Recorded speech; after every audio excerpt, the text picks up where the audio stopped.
Okay, well, I guess we'll go ahead and get started. Welcome. I'm Joel West of Continuing Forward, and we're very pleased today to have Father Michael Vinson as our guest. Father Michael is a native of Santa Maria, California, which is north of Santa Barbara, not quite to Pismo Beach. Former Roman Catholic and Southern Baptist, a graduate of Cranmer Theological Seminary and Dallas Theological Seminary, and a former executive of two Christian nonprofits. And since 2017, he has been the vicar and now the rector of St. Benedict Anglican Church in Rockwall, Texas. And that's when I met him back in 2017. You were just getting started. Yep. You were at the Ford in Faith Church Planters Social in Hurst, Texas in July 2017. I met you and Father Templin, your son-in-law, and we talked about the vision of what would become St. Benedict's. That's right. I remember it. Now that you bring it to mind, I remember it. And I remember how gracious you were to actually get us in contact with the right people for conversations. And I appreciate what you've done since then and your friendship. So it's good to be here. Well, thank you. And that's what we're hoping to do with Continuing Forward, is to connect people and give people resources to improve the odds. And obviously, we played a very tiny role in your success. But first off, let's start with, why did you pick Rockwall? It seemed by some measures, it might be considered to be too close to other churches. You know, you're 30 miles away from two of the strongest and healthiest churches in your diocese. So how did you end up picking Rockwall, and how does that, being that close, have advantages or disadvantages? Yeah, that's a great question. Well, you know the answer to this as an Anglican. The answer is I have a bishop. So our bishop, Ray Sutton, when it was time to plant, and I had conversations with him early on in my diaconate, et cetera, about planting if they ever wanted to plant. And so when the time came, we had a conversation. My wife and I, our family lived in Rockwall, which is about 25, 30 miles east of Dallas. So we were already out here. And the REC wanted to have a plant east. And so it just worked out to where Rockwall made a lot of sense on a main thoroughfare 30 highway corridor. So Bishop Sutton, and at that time, Bishop Grote as well, asked if we would plant where we were in Rockwall. And, as the Lord has had it, Rockwall is now, I think, the fastest growing county in Texas, if not the second fastest growing county. And it's either the first or second highest income per capita county. So the Lord has really blessed us with just fast, enormous growth in the general area. So it just made sense, I think, for the REC to have something east. We had something at the time all the way west towards Weatherford, et cetera. So that's really what the thinking was behind the first REC 100 church plant. Did you have a mother parish or support? Good question. Yeah, so we're basically a daughter plant, if you will. So our family came into Anglicanism actually through the Reformed Episcopal Church and a parish called the Chapel of the Cross, which is right down in downtown Dallas, a really wonderful area of Dallas. Now Bishop John Bonesier is rector as well. So that's where we came in to Anglicanism, but we always lived in Rockwall. And so we made the commute, et cetera, back and forth. So that's really where we came into Anglicanism. That's where I was apostolant and formed, et cetera. And they sent us out when it was time to plant, and supported us with pretty much everything, infrastructure, all the things needed to just kind of get out and start planting. So we're indebted to them for sure. Well, Chapel is kind of unusual that they sent out two missionaries at almost the same time, right? Well, it's really, first of all, the charism of that parish, which really sits within Bishop John, is, he attracts men, he attracts postulants, and then he forms them. But now he's the international bishop, right? And over the border foreign missions. So he's a very missional priest. So the vision of the chapel sending out and raising up church planters, kind of began to take fruition really with sending myself, and then shortly after that, Canon Tony Melton to Atlanta to plant. So within about a year, two plants came out of the Chapel of the Cross. Well, and I do recall that for the baptism of your first grandchild in 2019, that you had some musical help from chapel in putting on what I thought was just a wonderful, for a church as small and as new as you, it was just a beautiful service. Yeah, so you were there at the baptism, right? Yes, yes. So the first year of really committing to weekly services culminated in the baptism of my first grandson, which was amazing. And I think we had about 100 or so there. But all along the way, we put a lot of I put a lot of emphasis in the music of the mission and its relation to liturgical life, and sacrament, etc. So we had my youngest son, Addison, who was a graduate of St. Timothy's at the chapel. That's where he really fell in love with church music, sacred music. So right out of the gate, he formed a quartet of four singers that were in school at the University of North Texas in the choral program. So we had a quartet knowledgeable of the tradition, etc., that from the very beginning, when we committed to weekly services, that was an element right from the get-go. And I think that served us very well. And that's probably another conversation for another time, but I can't emphasize how important the music of the church, the singing of liturgy, etc., how important that is in the planting of a church. Well, I think that leads us very nicely into the next part I wanted to talk about, which is something I felt working with church planners over the last 5 or 10 years has been really crucial, which is having a vision of what kind of church you are calling people to join. And I feel that you've done it in our conversations over the years. You've done a very good job of thinking it through and been very intentional about it. And others, it feels like they just kind of assume, oh, I'm going to do what the church I just attended, which, by the way, none of the people who walk into your parish have attended and therefore won't know all the stuff is implied. You still have to articulate it. So first, just to start, you're planning in Rockwall. Who are the people in the mission field that you felt you were called to serve and reach out to? Yeah, that's a great question. So, you're thinking kind of, linearly about the process. So I really don't like when, especially in the church context, they take two words and put them together, like glocal. That really drives me crazy. Okay. However, there's this idea about exegeting the culture. You've heard this term, right? Like demographic studies, etc. The problem with exegeting a culture is that culture is an abstract. It's really easy to like go, well, the culture, but it's faceless. So I started thinking about it in terms of people Jesus, which is a terrible word, but it gets the point across.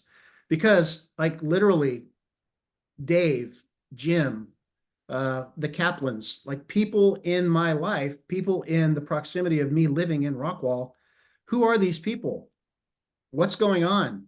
So I had to, kind of like move beyond just the abstract category and like, okay, who's around me and who am I interacting with? Who are my friends? Who are the people, all that kind of stuff. The short story is I tried to determine what is the great need. Well, of course, the gospel, right? But we live in a very a bubble, so to speak, in one sense, where people assume that this is just the Christian, it's the Bible Belt, etc. But it's not. It's not your dad's Bible Belt. Things are rapidly changing, even in the context like a suburb of Dallas and Rockwall. There are more. The Christian memory is fading quickly. People are moving in from parts of the country and even the world that don't have a Christian background, a Christian fidelity, anything. So what exactly drives them? What are their values? And then what are their needs? So my assessment was not the main issue is here, it's theological. When I looked at the landscape around me in the greater cultural context and the moment that we're living in, I actually arrived at the problem isn't theological, it's metaphysical. So the two things that have shaped my whole missional thinking and planning is changing metaphysic, meaning rediscovering and recapturing a sacramental view of everything. That's the first thing. And then the second thing is a way of actually living that is true, good, and beautiful, calling people to something that is far greater and better, of more significance than the world they've constructed for themselves and the patterns of their life, which is eat all you can, work out as much as you can, and vacation as much as you can, and then do everything you can to get your kids in college and be quote unquote successful. I call this living in the flatlands. And those are all great. Those are all good aspirations, but those are all ends in themselves. So the average person walking around, in my estimation, whether they're Christian or not, is they don't really believe God is here. They don't live in a way where God is present with and in his creation. If he exists, then he's somewhere way up there, and there's a hard ceiling between us down here and him up there. And I see more Christians walking around living a Christian life excarnationally because they've been told their whole Christian life that Christ ain't here. Well, if you're told that long enough, you start believing it. So you walk around anxious, nervous, timid, fearful, because you're really alone. And this is what Taylor, I think, brings us into in this secular age, this book, which is really formative in my thinking about mission. I hope that wasn't too long of an answer. Well, let's do a deep probe on some of this. So, Okay. So how does this vision of or diagnosis of the problem of your mission field or the people around you, how does that reflected in what people see or experience or find when they walk into St. Benedict's in 2018, 2019, 2020? Yeah, so thanks. I'm getting back to your original question. What kind of church do we want to be? Well, first of all, in 2018, people weren't walking into a church. They were walking into me. They were running into the guy walking around town with a cassock on because we didn't have a church. We're I call it ex nihilo. We started from nothing. So when did you first start having any sort of formal worship service? Yeah, it was really the end of 2018 is when we really started. We spent a year basically just gathering. I mean, we had to start gathering people. Okay, but once you start offering, you meet these people, you diagnose this problem, you offer them this solution, but you can't really offer the experience of sacramental worship. So once you start offering the experience of sacramental worship, how is what you're doing reflecting the problem that you're trying to address? Yeah, so there are different ways to go about gathering and launching. So I don't want to bog down on all that. However, my ministry, what I feel as a priestly planter, what I'm doing is when I'm engaged, first of all, I'm a priest to anybody that comes into my life. So I try to, you live an open life as a Christian, you live an open life as a planter and as a priest, and anybody is a potential parishioner. Anybody is they're a potential member of your mission. But when you engage people and you start addressing these issues of secular isolation, you start addressing these gaps in people's Christian spirituality. Like, I don't understand why we're not taking communion more often in the big box church. I don't understand why I don't know my pastor because there's 1,500 people around me and none of us know him. I don't understand what this hunger is in me. I don't know anything really about the Bible. When you start having those kind of conversations with people, you're calling them into a sacramental view of themselves and everything around them, and you're calling them into a way of spirituality, which is the threefold rule, right? So we're going to go back to Thornton here. The prayer book itself gives us the system of spirituality: daily prayer, personal devotion, and weekly Eucharist. So I had to make a determination. When the Lord allowed me to get to that level of conversation with people in their spiritual life, I was offering them a way of spirituality, whether they were Christian or not, because both in our context are bereft of a real spirituality. Then I had to figure, well, what am I going to do with them? So what we did is we had to have an identity. So I called it the Anglican Oratory of Lake Ray Hubbard. And I took Farrar's little Getting model, and we found a little space where we could meet for evening prayer, catechesis, and then have dinner together. So if I was going to call people into a way of living the Christian life and retrieving sacrament, then I had to have a place to do it. So the first thing Father Templin and I did was find a little place where we could commit to keeping the rule ourselves. And then as we engaged people through cigar shop, hanging out, coffee shops, book studies, we invited them to start praying with us to keep the rule. That's basically what we did, is we invited them into the threefold rule.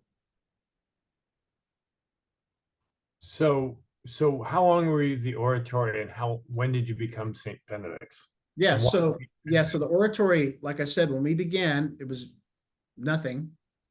We soon formed the oratory and started having a weekly rhythm of evening prayer, catechesis, and then fellowship meal. We did other things around that, but that was the core, because that's what Father Templin and I committed ourselves to, as keeping the rule. Then about 8-9 months is when we went to Eucharistic services at 5 o'clock on Sundays. We moved to a church and we committed to weekly service of Holy Communion at 5 p.m. initially. Okay, so that kind of really sort of tees up nicely the question of the different spaces you were in and the different ways you were reaching people out. So you were meeting people with a cassock, just wandering through the community, not actually having a meeting place. And then the next step was you were meeting in a secular space for evening prayer once a week and meal and fellowship. Yep. And then, as you say, you were able to take an off-peak time on Sunday evening at an existing Lutheran church, if I recall correctly. That's correct. That's correct. So by the time you're kind of stepping into the Lutheran church, how many people do you have kind of joining you on Sunday afternoon? Yeah. So when we started in that it was a library. It was like an old antique house, Mhm. and I think you were there once. Yep. But once we got to about 25 people, we couldn't fit anymore in there for evensong and catechesis. So we happened to be able to be in the same proximity to that because we picked the locale. Where are we going to plant? And it was right downtown in the square. Across the square was a Lutheran church. They allowed us to be in there at 5 o'clock on Sundays because they had church in the mornings. And it actually ended up being a godsend because we were able to access a full sanctuary, altar, organ, etc. But it didn't force some of our people to have to make a decision between the 10 o'clock a.m. Sunday service at their Baptist church they were going to and coming to see us at 5 o'clock. So people didn't have to make a hard choice about leaving a fellowship that they may have been or not. So it actually worked out really well for us as a transition to be in the evenings. So you had mentioned that you really emphasized that you're living a life in Rockwall and you're a priest available to anyone in Rockwall, whether they're an existing parishioner or not. So how does this, you have your Sunday evening services you can invite people to. How does this play out in the rhythm of what you're doing? Let's just talk about pre-COVID, because COVID was just so weird, and Sure. hopefully we won't see it again anytime soon. So in this sort of the pre-COVID, but you're meeting for Sunday Eucharist, how are you engaging the community? Where are you meeting people, and what kind of conversations are you having with people, or what are you calling them to do if in fact you get them interested in what you have to offer? Yeah, that's a great question. So I'll paint a picture because this is very fluid. I mean, you have to Sure. you have to say, here's my priority. This is what I should be doing. But things get very fluid and they overlap, which is beautiful. So first of all, I defined the mile, quote unquote. Like where's What do you mean by the mile? well, the parish mile. What's a parish mile? So historically, the parish mile is every mile, in England or whatever, there was a parish. Okay. Or wherever a parish was, the parish would then consider that the mile around its locale, its position, that everybody within that 1 mile circumference was their parishioners, whether they were coming to the parish or not. Okay. So that's the mentality that we've brought into the planting. It's like, okay, we don't need to reach everything. I'll go back to my abstract conversation. You see these churches, first Bible church of any town, America. We exist to reach the city. or we're loving the city. You've seen these slogans. Mhm. Again, it's an abstract, like what's the city? Who's the city? You can create abstract goals and an abstract mission field to where you never actually do anything. And it's so abstract and large that you don't really know where to go. But when you think smaller, okay, here's a mile around where we're planting. Everybody in that mile is ours. They're God's. And that's where I'm going to hang out. And when I'm walking in that circumference, I'm the presence, hopefully a good presence of Christ, that people see the church because there's a guy in a strange, cassock and a collar. So anyway, that's the thinking. So then what? Within that mile, and it's not a metaphorical mile, right? Ours is probably about 5. There's my balloons going off again. Ours is about 5, if you really think about it. Okay, so 5 what? 5 5 miles? miles. And I found within our circumference, our parish mile, what I call wells. Places where the bridegroom goes and finds the bride, like in the Bible. There's always finding the bride by the well. So I'm like, okay, the cigar shop that my friend owns is a really good well, because where in this culture can men and women sit down uninterrupted for as long as they want, relaxed, and just hang out and do that 2, 3, 4 times a week, or work from the cigar shop. You really don't have a lot of places like that in our culture anymore. We don't have pub culture, right? We have bar culture. We have maybe coffee shop culture, but that's so weird. Anyway, now the church has ruined it in some respects. There really isn't anywhere else to do this. So the cigar shop became a well. Again, certain coffee shops became a well. They have to be places where you can be repeatedly, sustainably, without people getting mad at you and throwing you out. And they have to be places where it's not so loud you can talk to people. Once you identify those places, I spent literally 90% of my time in the beginning being in these spots and just engaging people and making friends. Well, When can you play out a little more of that nuance of good coffee shops versus bad coffee shops? Because I think everybody, particularly during COVID, got the idea that you'd hang out at a coffee shop and telework, and you'd schedule a meeting at the coffee shop. And if you're in a lockdown state like California, it'd be an outdoor meeting because indoor meetings are not allowed. But what is the difference between a coffee shop where you're going to be able to meet people and have those deep conversations, coffee shops where yuppies, well, they don't have yuppies anymore. The modern equivalent of yuppies are just sipping through, getting their $5 coffee, right, and heading out to their next stop. Yeah, coffee shops are becoming a terrible place now because we're touchless, right? So you can walk in, pick up your Starbucks and leave. You don't ever have to look at anybody or talk to them. And then the music's so loud that you can't hear yourself think anyway. So, you got to find, and people know, I mean, planters, priests, you guys know where your spots are in your town, like where people hang out. A good example is like, for instance, we have what's called Camp Gladiator, right? It's a 3-day-a-week fitness group that meets outside, right? Well, there's a well. You start working out and meeting people. You might start coaching, youth soccer and hanging out with people. I mean, you have to integrate yourself into people's lives, and you got to be in the places where they're at, and you got to be present. Back to your earlier question. So what do you do when you engage in those conversations? Well, if you have an oratory that's functioning weekly for evensong and prayer and catechesis, then I say, hey, are you interested? Well, we're going to meet Sunday night. Come on in. That's why you have to have, in my opinion, you have to be committed to the rule yourself as a priest, which you should be, keeping it. But you have to have something to invite people into. And there's 2 ways to do this.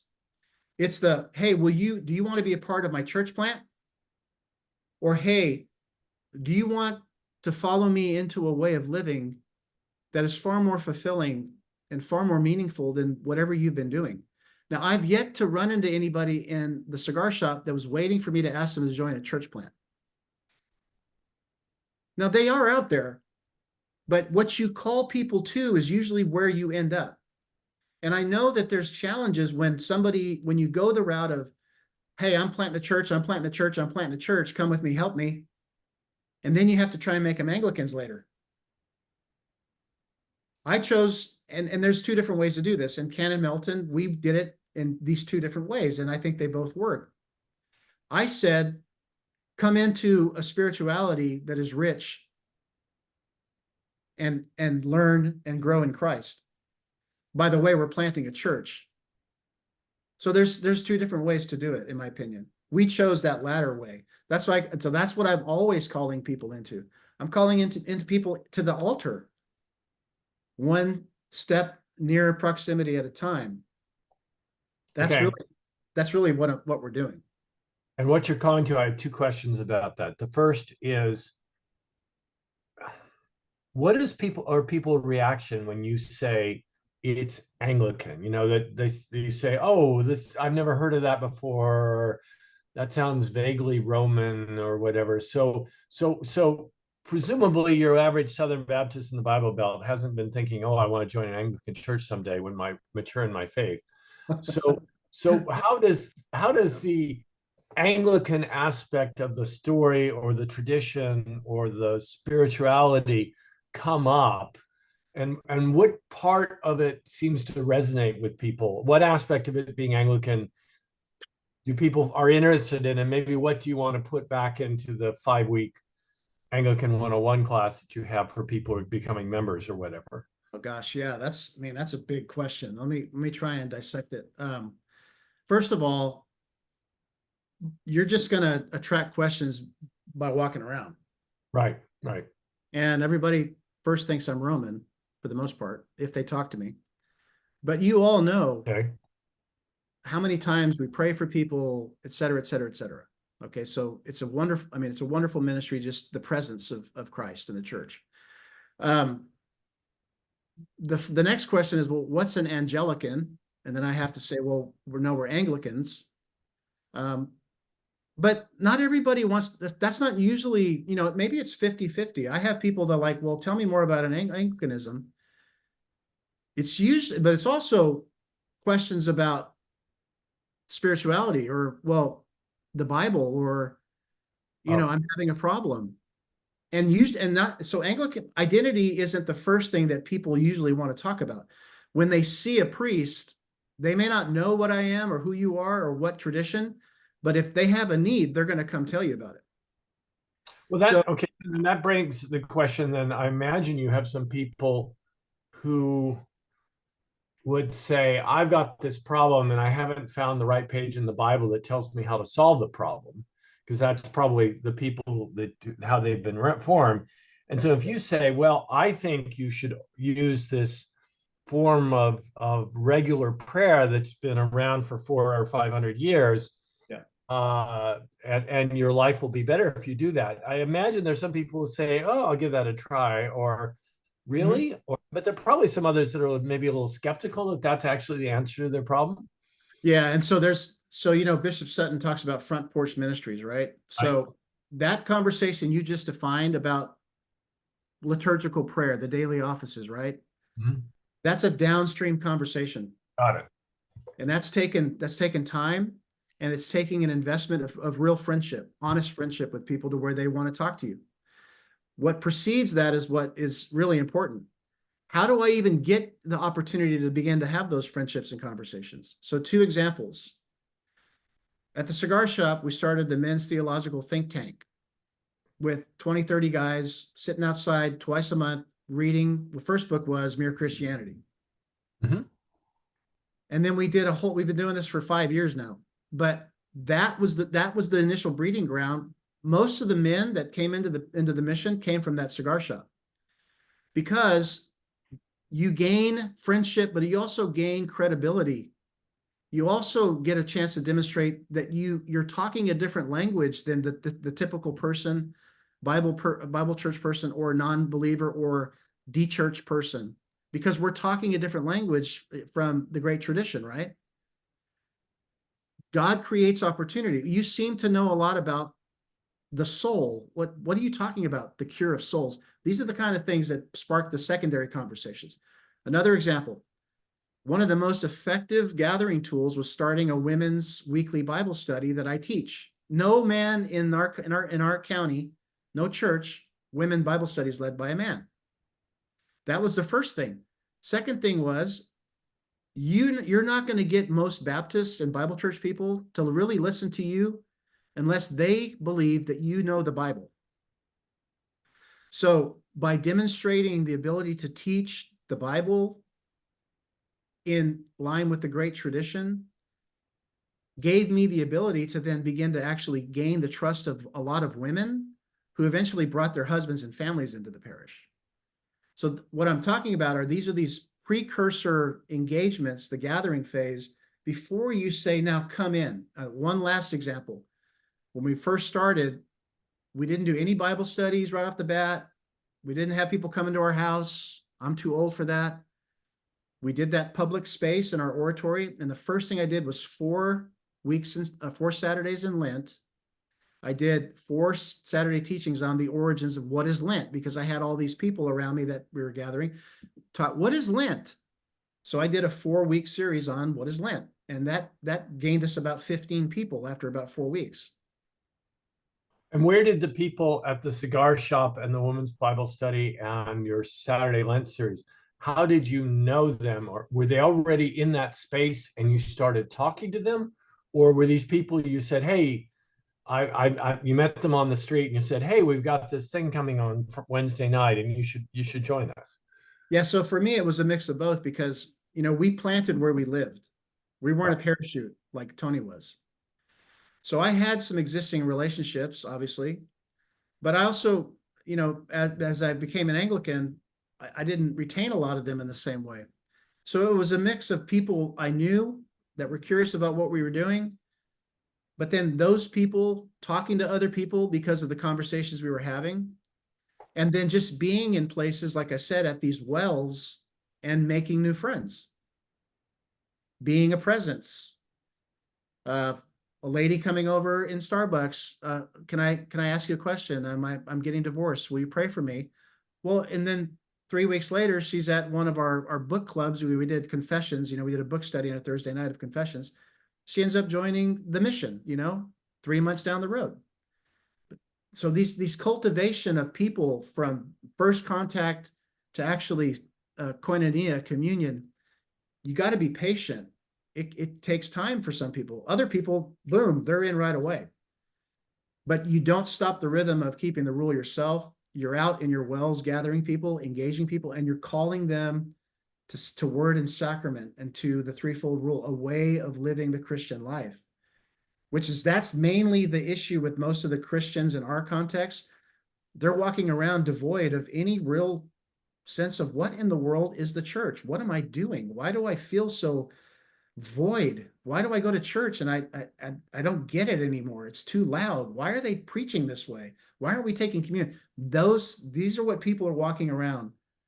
That's what they're thinking about. Those are the things that they're dealing with, in my opinion, from what I've encountered here. So I had 2 kind of follow-up questions from this. One is, you didn't mention word of mouth, which often I have seen, and I believe in Bishop Sutton talks about, get your existing members to bring somebody either to a formal service or at least to say, hey, talk to Father Michael, because he's really a good guy and I think he can help you deal with these issues. So at what point were you getting people who are being referred to you by people that are already signed up to be part of the mission? Yeah, so if I didn't mention that, well, no, that's exactly how it happened. So what I said, I think, kind of in passing, was as we gathered people and I'm having conversations with them, they're telling people about what we're doing. So you get the first one, you get the Lydia. Like I had one lady, a dear friend, who was really kind of the first one to come in, and she began to bring, right? So this is always the aspect, the go and gather, right? This is the go and gather. Always an aspect of mission and parish growth. And you can't lose that vision and that compulsion, which is easy to do as you start to get, more successful. But you're gathering and your people are seeing you gathering because you've gathered them. And then you're forming them through the richness of the liturgy, the richness of catechesis, of formation, of new ideas, new things I've never thought about. That value in their life and heart is what they're naturally overflowing into the lives of people around them. Where are you going to church? Oh, I'm at St. Benedict's. We're at the meet in this little cool library. It was like 20 of us. you got to come because we're going to be reading through, the Imitation of Christ. Have you ever read that? Oh, it's amazing. This is the kind of stuff that goes on, and it needs to keep going on even now as we're a parish. But yeah, that's a huge part. That's how the church grows. So you've been a member of a lot of churches over the years, not quite as old as I am, but is that idea that, hey, you got to come to my church because this is what we're doing and this is what we're experiencing. Is that something that you've seen in other churches you've attended? Because it doesn't describe a lot of churches I've attended. Well, are you trying to get me in trouble? What are we? No. I'm just saying, Name did you names? have to No. do something? Did you consciously have to do something to inculcate this sort of evangelical or missionary zeal in your parishioners? Because there are certainly, and in the continuum, maybe we're particularly guilty of this. There are certainly people who attend a museum exhibit once a week, and it's 1 hour. It's open for 1 hour of the 168 hours a week, and the other 167 hours of the week, this museum exhibit where they put on display this beautiful ritual. And as long as they get to do that beautiful ritual and take communion, they're completely happy not to do anything else in their church life. And so the idea that somebody actually sees their responsibility during the week of calling other people to what they're enjoying is certainly atypical for Anglicanism. Yeah, and that's fair. I mean, yes, of course. And the longer a church is established, the longer a parish is established, the harder it is to maintain that, right? I mean, just read the beginning of Revelation. I mean, it's not easy to sustain zeal and love. I mean, a couple things, because that's a huge, and I mean, there's a lot there, but I think, first of all, the priest, the shepherd, you have to genuinely embody a missional zeal. Like the day that I stop actually care about the gospel and reaching people that are lost, how then should I hold my parishioners accountable if it's secondary to me? So, I mean, God's got to fan that flame, because I don't wake up every morning going, oh, I need to reach the lost. There's a lot of other things to do, but I can't lose sight of that, right? So that's the first thing. The second thing is that it's very important that I don't put mission first. Now, in the Bible church world, the most important thing that we should be doing is the Great Commission, right? And then everything flows from the Great Commission. But my reading of the scriptures and the church is, no, the first thing is be perfect as my Father in heaven is perfect. That we strive for holiness, we strive for sanctification through fidelity to, again, the rule, fidelity to the prayers, fidelity to sacrament, fidelity to being a catechumen your whole life. All those things, striving for virtue and holiness. My strategy was, let's pursue the Anglican tradition of spirituality unto holiness, and that movement is what mission flows from, because mission flows from sacrament, from Eucharist. We don't put mission before ecclesiology. I don't put mission before the command to be holy as our Father is holy. And I think churches can get a little bit off stray when mission drives versus becoming as Christ. But your point is, when you put emphasis, when you put mission subsumed under sanctification, it can get lost. So there's no perfect balance, but in my own approach, sanctification, the drive to become as Christ, leads mission. So I spent a lot of time talking about the formation of the soul and the virtues and prayer and forming the rule, Benedictine rule in people's lives. Like I want them to be formed in prayer and knowledgeable in the word. You receive the love of Christ in the Eucharist, and you do that and give yourself to that. How do you not want to have that love overflow into everybody else around you? But I also tell them, look, we're on mission. We're a parish now, but we're never not a mission. So I don't know. That's probably not a very good answer, but that's how I think of these things. It also sounds like, though, and this is something you're obviously going to have to do when you hit your 10, 15-year anniversary and you have people who've been with you since the early days. It feels like that you see the idea of holiness as being a lifetime journey and not as probably in some of your Bible Belt Yeah. peers, a one-time event, Yeah. once saved, always saved versus a journey towards improved holiness. And I'm guessing that that is some aspect of the nature of the parish and the culture of the parish is this idea that people are continually working on improving their I don't know, holiness sounds holier than that, but you know what I mean. That they No. see Yeah. a journey towards something that they can never ever completely achieve in this lifetime. Yeah. Yeah. And but I mean, our tradition, I mean, the great tradition that we are a part of, I mean, that's the view of man's sanctification. I mean, we're striving unto holiness, right? I mean, it's a continual purgation, illumination, union, this movement of ascent and descent and the life, and we're up and we're down.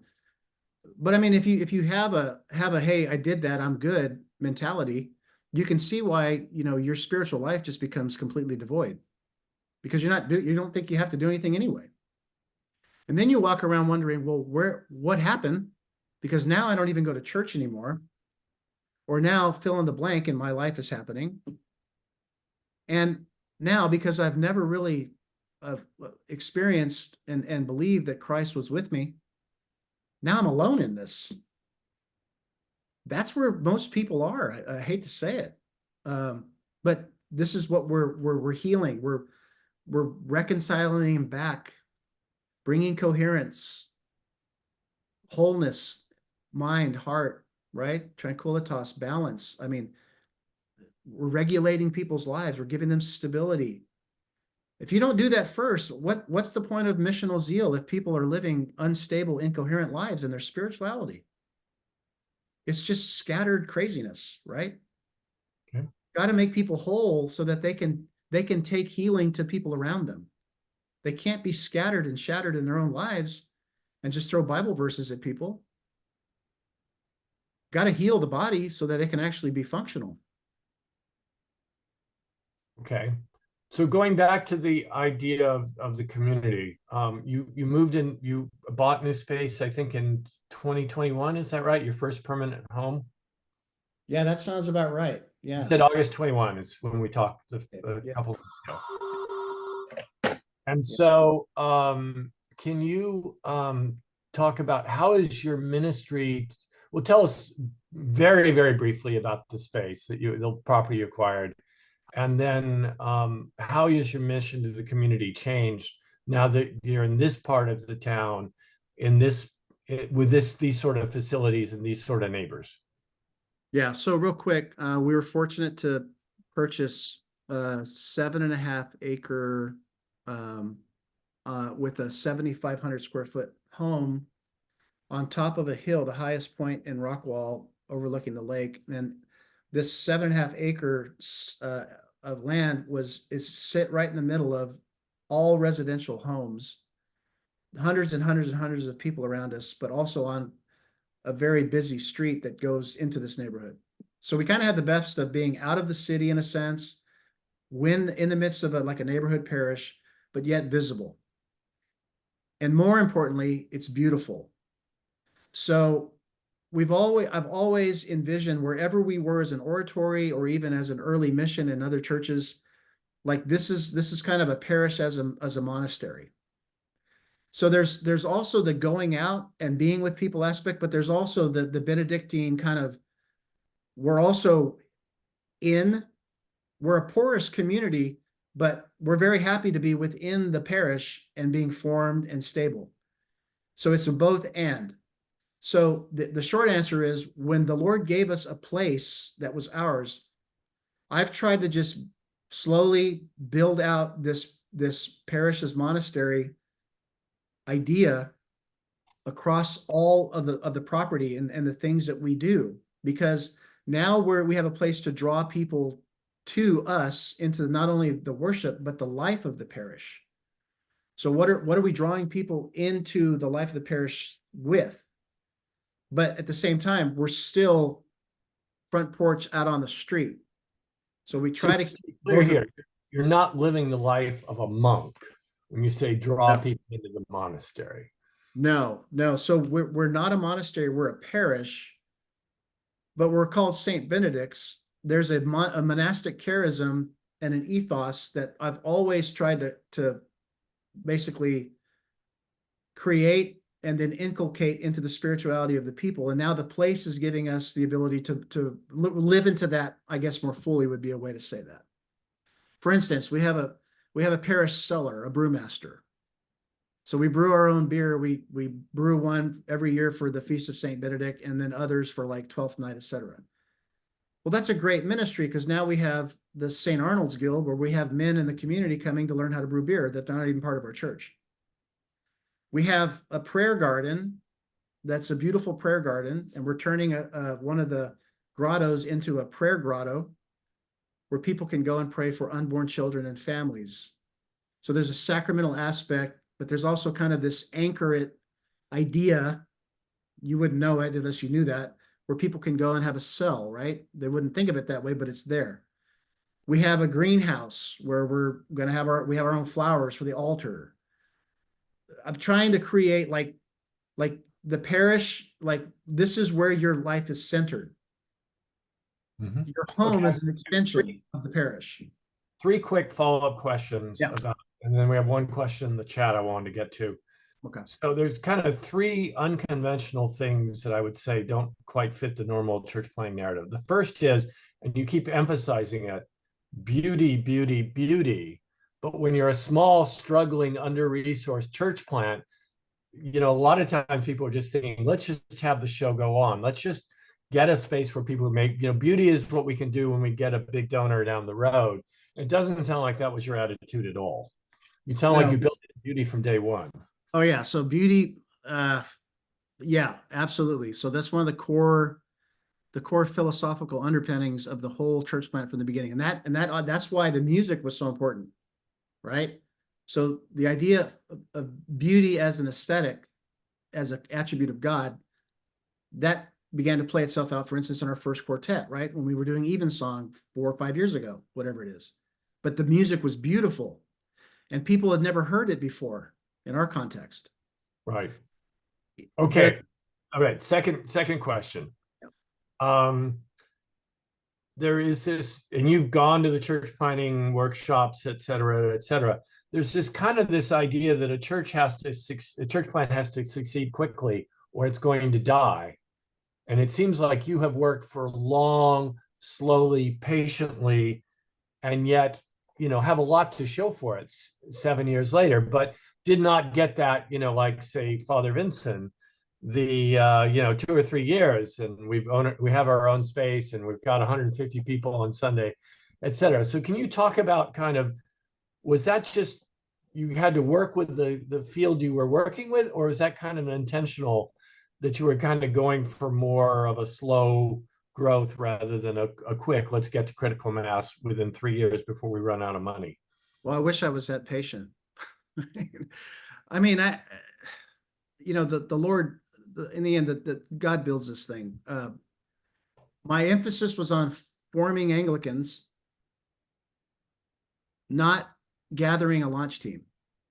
Okay. That's why it took me longer. However, I think there's been upsides to that. I also approached it as abiding the long defeat. Like this could take a while, it could not take a while. My wife told me the other day, well, I didn't think we'd have anybody come. Well, I'm glad she didn't tell me that the first year we started. But so, of course you want, you got to keep momentum. I think that's what's important, whether it's 3 people or 30, you've got to keep momentum. You've got to keep pushing. You've got to keep pulling people with you. It's like, you're just pushing a rock up a hill. That's how I felt for the first 3 or 4 years, to be honest with you, in a good way. So you got to keep it going, but you need to determine what's your emphasis going to be. Is it going to be bringing people into the tradition and forming them for the benefit? Not that you don't do it as a launch team, or are you going to put the emphasis on, hey, come with me to launch a church? Because those are two different strategies. Got it. All right. And then the last question is, again, this conventional wisdom sees church planting as a young man's game. And I know you didn't have quite this many white hairs when you started, but still, what are the pros and cons of, shall we say, being a more experienced church planter, somebody old enough to be a grandfather? Well, I am a grandfather. So I know. I was 50 when I started. So people naturally thought it was a midlife crisis. I also bought a motorcycle and planted a church. So there's benefits. Number one is, well, first of all, a planter is going to attract the same kind of people as them. So a Tony Melton, my friend, he attracted young families because he was a young family with little kids. And you're doing those things where those people are. My wife and I were empty nesters when we started. So we were talking with people our age, a little bit older than us. However, I also had the benefit to talk to people younger than me with some authority. And I think that was an advantage. It has been an advantage. I'm not 30 or I'm 50 or 55. So when I would engage in a young man or a young woman's life, there was a different, there was a little bit of heft, I guess, whether I knew what I was saying or not. That I think there was some advantage to that. So I think God can use either. But the thing is you got to be true to who you are. And you just need to work within the normal, natural paths of life that God has put you in. I didn't have to go outside of what I normally did. I just was me with a cassock on. Okay. And then we have one question from the chat, which is a lot of what you've described about what you are doing and how you're doing it and the vision of, to come to the life of prayer, to come to the parish, the monastic vision, the beauty, etc., sounds very much like what the Orthodox Church is now offering to evangelicals as well. Do you lose people to the Orthodox church if you're not intense enough? They'll go there, or do you compete with an Orthodox church? Do you have people who've remarked on this, or are you basically the first person to offer this idea of tradition, beauty, life of prayer, sacraments, ongoing journey to sanctification? Yeah, so I don't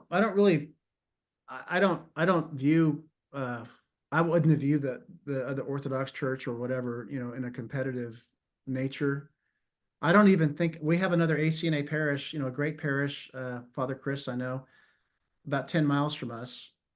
But we're our own thing. I mean, we're REC, we're classic traditional Anglicans, 28 prayer book, hymnal. I mean, we're our own thing. We're not really competing with anybody because we're kind of our own. We do what we do. So I have very few, a couple of people maybe have been led to the east, as I'm sure you've experienced, but we haven't had any great mass exodus. We've had probably more Romans come in than Eastern people leave for the east. And why did the Romans come in? Yeah, go ahead. So why would Romans come to you? Because they get to be married, or because you're married? Well, no, it's a typical stuff like, well, we don't have a good priest there. We didn't, we're not fitting in at the parish here in Rockwall. We never really got to know anybody. Oh, somebody invited us to your Advent concert and the music was so beautiful, we decided to come check you guys out the next Sunday. And we stayed for catechesis and we're like, we just never left. I mean, these are the kind of things people say. Or our friends came over here and now we've followed them over here. It's not, people don't typically, I mean, my experience, the typical person doesn't leave over major theological issues. If they're looking for something else, it's usually in the realm of, well, the music got too loud at other church. I can't even sit in the sanctuary anymore. Or the pastor that I grew up with retired and the new young guy is terrible. Or our friends left and we don't really know anybody anymore. Those are the things. I mean, if we want to be honest about it, that's why friendship and engagement and having a life that's open and being involved with people matters as Christians. We got to be there to have those conversations. This also suggests that when you retire, that you're going to lose a lot of people. Well, see, this is the beauty of, I think, our tradition is I didn't call people to me. I called them to the prayer book. And I also had another priest when I started, which I think is really, really important if it's possible to send to, because he was different than me. He compensated for my shortfalls. He was younger than me. People aren't not just totally dependent on me. It's not all about, me. So like I said earlier, what you call people to is what you win them to. We're calling them to Anglicanism, in the Anglo-Catholic tradition or the classical tradition. But of course you're important. I mean, you're their shepherd. I mean, it'd be like when your father dies, it changes things. Of course it's going to change things when I'm gone. But look, as bad as I am, so when great priests pass on or great bishops pass on, church still there. I mean, so we also don't want to get to a place where we think we absent ourselves so much, so because we don't want it to be so dependent on us. No, you're the father of the house. You need to love those people and be there. And they're going to be sad when you go. And that's okay. Well, thank you for taking the time. Just before we wrap up, do you have any last thought if, say, you met a new priest, maybe he doesn't have his own parish yet, or maybe somebody who's been plunked in a place that's been struggling over the years, any sort of core starting point or takeaway idea for evangelism or reaching the community that you would ask them to, write down and post over their desk or something as a reminder of how they should be reaching the community and calling people to the life of the faith? Yeah. The thing that comes to mind immediately is, make sure you're truly giving yourself to the rule. We need to be praying. Like we need to be praying the offices as we take a vow. We need to be living the spiritual life. And then get up and just start what I call it holy wandering. Get out and start being present. And start walking around and start getting yourself involved in people's lives. Be visible and be open. And then as you're praying, watch what the Lord does. These things start. It's one person at a time. There is no mass strategy to just get swaths of people coming in. This is the way the gospel has always been. It's me and then you, and then it's us together. And that's how it begins, and that's how you multiply. And there's no magic to it. It is, I need to go and I need to put myself in a place where I can actually be a good impact or a good aspect in someone else's life and draw them into what I enjoy and love. Wow, that sounds like a good advice for any clergyman. Well, I think it's good for the Christian. This is the stuff I tell my people, right? Yeah. I mean, I'm not asking them to do anything that I'm not doing. I mean, I'm doing it just as poorly as they are, so we can either fail together or we can succeed together. So, I'm following the same rule, the same prayer book they are. So, Well, thank you so much I hope this for was joining helpful. us. Felt like I was all over the board, Joel, to be honest with you, but I hope this was helpful. I think it was inspirational, and I think it's also kind of a testimony to just, as you say, living out the life of prayer and worship that's called for by the prayer book and that Anglicans have been called to for almost 500 years. So thank you again. Thank you. Enjoyed it. God bless. God bless. So thank you all for joining us. Hope you can come to our next webinar, which will be on June 13th, again, Thursday at noon. And we'll be talking to a APA rector about the importance of having a parish school and how that helps, interacts and supports and builds upon the success of the church. So with that, thank you for coming and hope to see you next month.